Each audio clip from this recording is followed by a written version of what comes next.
يخليك اخوي، وبالبدايه يعني انا حاب اني اتشكركم وشرف كبير لي اني اطل معكم على قناه الرائي الكويتيه.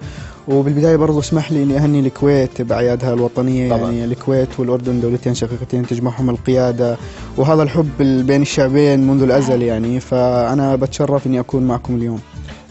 سمي ما شاء الله مثل ما ذكرنا صحفي مقدم برامج، ايضا عندك هيئات تنسق بين الشباب في الاردن، بالاضافه الى انك تكتب اعمال سينمائيه، شلون تقدر تنسق بين كل هالشغلات وايضا يدرس؟ تدرس ما شاء الله عليك، يعني شلون تقدر تنسق؟ شوف اخوي، هي تنسيقها هي تعتمد على اداره الوقت، يعني انا درست دورات في اداره الوقت يعني، فالواحد اداره الوقت هي مهمه، يعني كيف انا انسق يومي، انسق اوقاتي، اقدر. وبعدين ما دام الطاقه موجوده، الهدف موجود، الرساله موجوده، الفكر موجود، اكيد راح اقدر انسق بين كل الامور اللي انت ذكرتها. جميل. ارحب فيك مره ثانيه عبد الله، موجود معنا في برنامج جايكم شباب. احب اسالك شنو الدافع زين اللي يخليك انك تتحمس وتنطلق وتشتغل في كذا مجال؟ بالبداية الطموح، يعني الإنسان بلا طموح ولا شيء يعني. صحيح. أنا من وأنا صغير يعني كان طموحي اللي هو مجال الإعلام، شوي شوي مع الاحتكاك بالمدرسة، مع الاحتكاك بالمجتمع، مع الناس، مع الهيئات، بديت أحس بحالي أنه أنا عندي توجه مثلا للإعلام، توجه للكتابة، توجه للصحافة. مع ذلك اكتساب الخبرات، من الخبرات العملية من الناس، من المجتمع، من الهيئات اللي أنا اشتغلت معها، من الشركات، من المؤسسات الإعلامية اللي اشتغلت معها. فهذا الشيء أنا حكيت لك، يعني برد أحكي لك بالبداية، هو الطموح هو اللي بيخلي الإنسان يشتغل. فأنا إنسان جدا طموح، يعني طموحي يتعدى حدود السحاب مثل ما بيحكوها. لا أبحث، يعني أنا بحكيها دائما، ما بنبحث لا عن شهرة ولا عن شيء، هو الهدف إنه أنا إنسان شاب عندي طاقة، بقدر أقدم، بقدر أخدم بلدي، بقدر أخدم المجتمع، بقدر أخدم إخواني الشباب، إخواتي الشابات، بقدر أخدم وطن عربي، بقدر أطلع بإشي عربي قوي أنا كشاب عربي بشتغل على هذا الموضوع. حلو. عبد الله، من خلال مشاركاتك ومن خلال متابعتك المستمرة للأعمال التطوعية، شلون شايف إقبال الشباب سواء كان في الأردن عندكم من خلال هيئات تطوعية ومن خلال وبشكل عام الدول العربية، إقبال الشباب حول هالمواضيع؟ أنت قبل الفاصل سألتني بالنسبة للهيئات أو الشباب. إحنا طبعا أنا من مؤسسين لعدة هيئات شبابية، من ضمنهم فريق شبابك يا وطن، وهي هيئة شبابية كبيرة يعني تضم يعني في مظلتها 700 أو 800 شاب وشابة في جميع الأعمال التطوعية والمواطن الصالح. الحق هي الهيئة الوطنية للمخترعين والمبتكرين، تبني الاختراعات وتوصيلها وتنفيذها على أرض الواقع.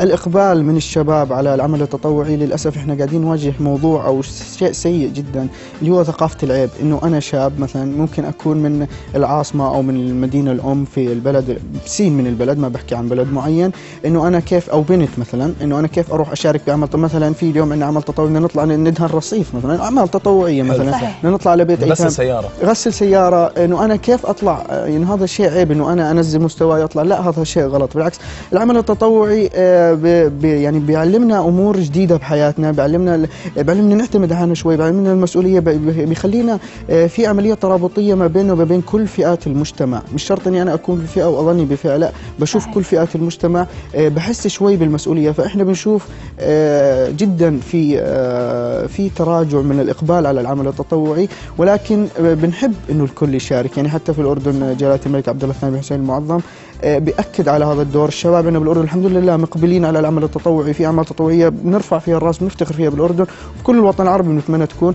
ولكن ركز أيضا على دور الفتيات، لأنه الفتيات شوي بعاد عن العمل التطوعي. صحيح، طبعا الشباب هم أساس المجتمع في كل مكان يا عبد الله. طيب من وجهة نظرك شنو اللي يحتاج الشباب؟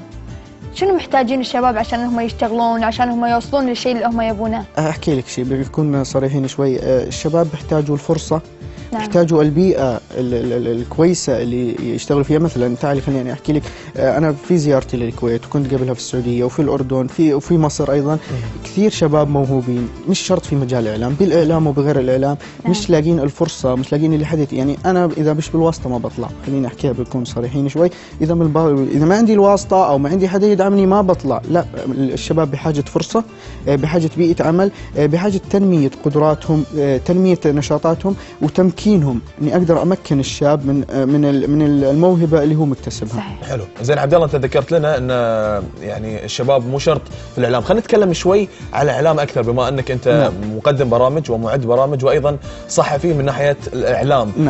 شلون ترى نظره الشباب حق الاعلام في وقتنا الحالي؟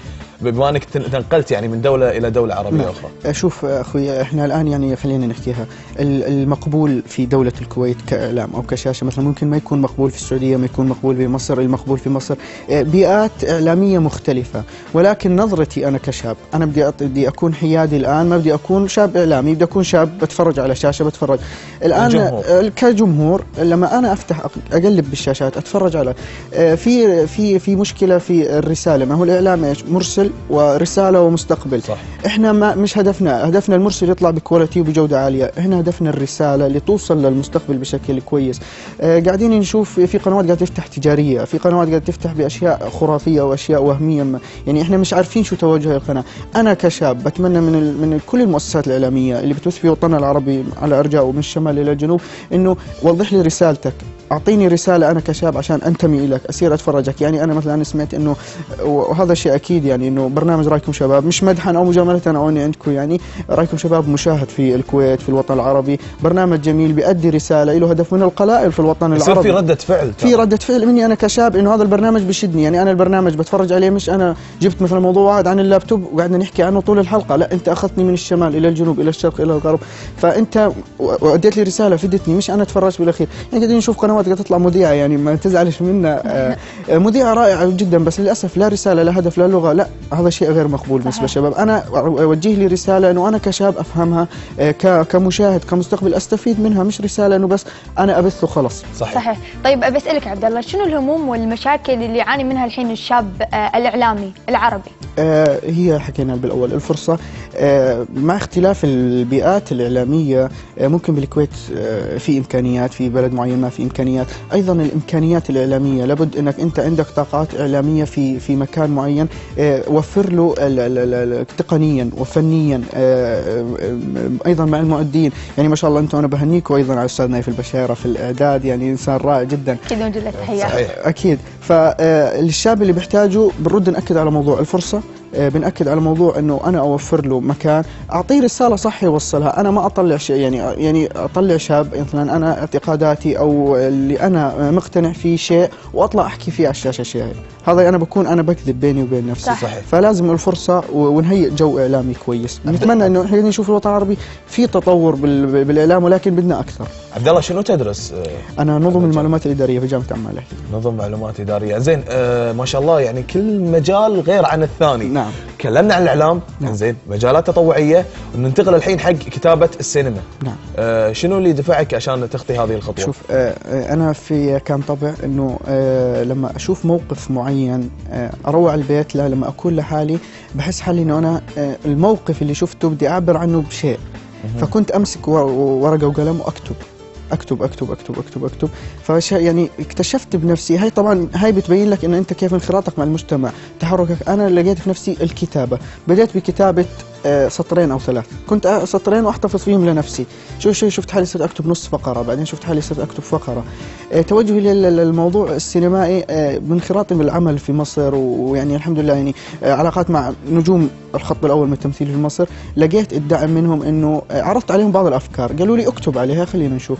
فكتبت لهم عليها والحمد لله يعني لاقت اعجاب واقبال شديد جدا، يعني انه الفكره جميله. وبعدين انا حتى بالفيلم، حتى الفيلم او قصه الفيلم هي رساله انت بتوجهها للشباب او للمشاهد. يعني ايضا ركزت فيها على مواضيع بتخص الشباب، مواضيع بتخص المجتمع، مواضيع خطيره قاعده تواجه شبابنا ومجتمعاتنا، فبنعالجها اما باسلوب درامي، باسلوب عاطفي، باسلوب كوميدي، المهم نوصل الرساله. حلو. طيب عبد الله، ما تم بالمثل يقول صاحب البالين شذاب، خصوصا انت قاعد تجمع بين كذا شغله. يعني مو بمعنى التشتت، يعني الانسان اذا ما يكون مركز في شغله معينه ممكن انه تشتت ذهنه، انه ما يكون مبدع في شغله معينه، ياخذ وقته شغله ثانيه. ايش رايك؟ هو صحيح كلامك، بس الحمد لله انا في شيء، انا عندي استعداد يوميا اشتغل 20 و22 ساعه، ما عندي مشكله. يعني ممكن باليوم انام 4 ساعات، ما في عندي اي مشكله. على حساب نفسك؟ على حساب نفسي، نعم. وهذا مشكله كبيره، يعني حتى انه والدتي زعلانه مني انه صحتك نوجه لها تحيه اذا كانت قاعده تتابعنا الحين. خالتي نوجه الحين برنامج جايكم شباب. اكيد. فصحتي على حساب صحتي، ولكن انا الحمد لله ما باجي بحكي لك مثلا انه انا بدي اخذ الموضوع هذا واشتغل فيه الا اللي انا مقتنع داخليا متاكد اني راح ابدع فيه، راح اسلم فيه بروفيشنال يعني.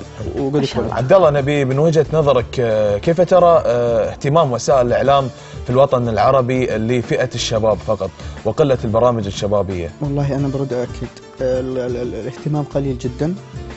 قلائل من التلفزيونات، طبعا بنحط من الأوائل في تلفزيون الرأي برنامج رأيكم شباب، وليس مدحا كمان. أنا إنسان صريح جدا وغير مجامل. برنامج رائع، برنامج يعني زي ما حكيت لك بنقلك من مكان إلى مكان. ما في اهتمام في هذا الموضوع للشباب. يعني لا، لازم يركزوا اكثر على الشباب. الشباب بحاجه، لانه احنا قاعدين نشوف الشباب قاعدين يضيعوا على الانترنت، قاعدين يضيعوا على التلفزيونات، قاعدين يضيعوا بالشوارع. لا صح. ممكن انا ببرنامج اغير حياه شاب كامل يعني، وانا مقتنع بالمقوله اللي بتنحكى انه الانسان ممكن يتغير من كلمه يعني. شوف انا بقول لك بشكل صريح، ظاهريا قد يكون الشاب اللي قاعد يتابعنا يقول اي الكلام ماخوذ خيره، بس باطنيا يخليها بباله. صدقني يوم يطلع يقول لا انا ابي اصير نفس الاعلامي عبد الله البداد اللي ما شاء الله يدرس واعلامي وكاتب صحفي وبالاضافه الى كاتب سينمائي. احنا نشكرك على هذا الليقاء لليوم. أشكرك. وكل ما